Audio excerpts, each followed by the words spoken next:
most embarrassing story, but I do have one in mind.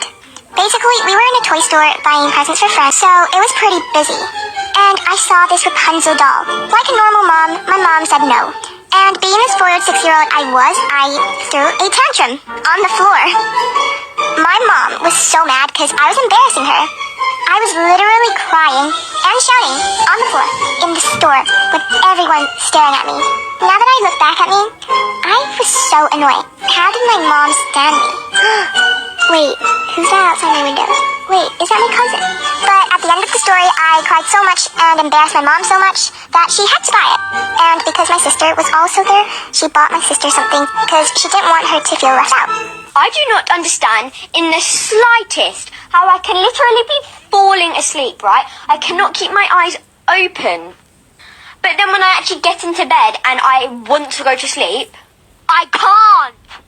I'm all of a sudden not tired. It's like I swear my days are backwards because I don't know how this works. It will take me like 3 hours to properly go to sleep, even though 10 minutes ago I was so tired. Sometimes it might just be the middle of the night and I will just still be laying there thinking about random things.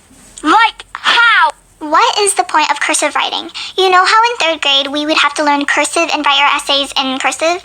Then when you master your cursive writing and move on to 4th grade, the teachers tell you to stop writing in cursive because script is easier to read and understand. So what was that year of learning cursive for? Here's a short story which happened to me years ago. I was in the mall with my mom. We were shopping for clothes. I was small, okay? And when we were going up the escalators, I let go of my mom's hand. Then, when I held her hand again, it was not my mom. She just happened to have the same coat as my mom. Then I had to run in embarrassment and pray to God that I never see her again. I don't hate anything more than a teacher saying the bell doesn't dismiss you, I do. Like, honey, no, the bell does dismiss us because what is it there for then? And then they have the audacity to be like, we still have 1 minute left. Where do you think you're going? I'm going to eat my lunch. I'm not even going to miss a single minute of my lunch break. I personally think parents are a different species because whatever they are, it's not human. Like, I would be upstairs and my mom would be downstairs and she would scream my name so many times. And then I would say, yeah? Yeah? Like, so loud, and she wouldn't hear. And then I would say it like 6 more times to the point that I'm literally going downstairs saying, like, what? And she's like, oh, I'm just checking on what you're doing. But then it would be 2 a.m. and I'm just calling my friends, barely making a sound, practically just breathing. And she's already halfway storming to my room telling me to shut up. The most annoying person that could ever exist is that one kid that asks for homework. The teacher would be like, all right, it's the end of the lesson, class dismissed. And we would all be in a good mood because they forgot about assigning us work. But then, this stupid mother trucker would go like, miss, what about the homework? Benjamin, you little rat. Why would you do that? We got away with not having homework. Then the teacher gives like 8 double-sided pages of work to do. Thanks a lot, Benjamin. Is anyone else just really craving McDonald's all the time? Okay, maybe not all the time, but their fries are glorious. And I don't know if this is an unpopular opinion, but soggy and cold fries are better than crispy and warm fries.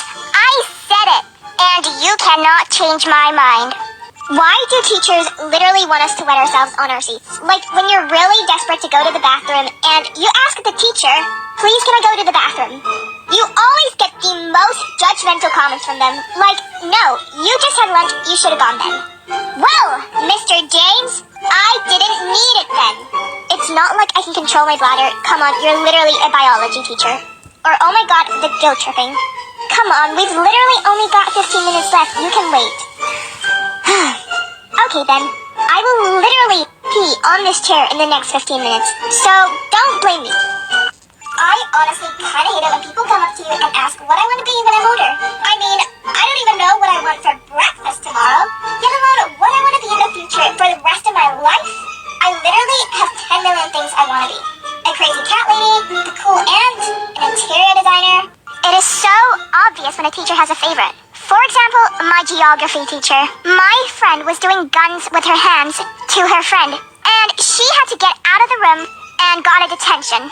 But this girl pushed her friend's chair, making her fall, but the geography teacher laughed. I seem right. You know how when you're typing on your phone, if you like type certain words, then an emoji appears? It can't just be me who memorizes the words that make emojis show up. So when I'm texting, I'll just write a random word and then the emoji will come up instead of having to go into the emoji library and actually finding it. Like, it can't just be me. So I could be texting someone, I could be like, I gotta go, and then just write run, and then the emoji will come up. I'll tap on the emoji and it'll be like a running emoji. Why is it whenever you just look kind of scruffy and you're going to your local shop, you're wearing like a baggy t-shirt, tracksuit bottoms that barely fit you anymore, and you haven't even brushed your hair? You kind of just look a mess, you know? And then you walk into your shop and then like half of your class is there. It's like, why? So you decide to go to another shop. Guess what? The mean girl's there. And then you see the office lady. Please just go home and come back when I'm not there.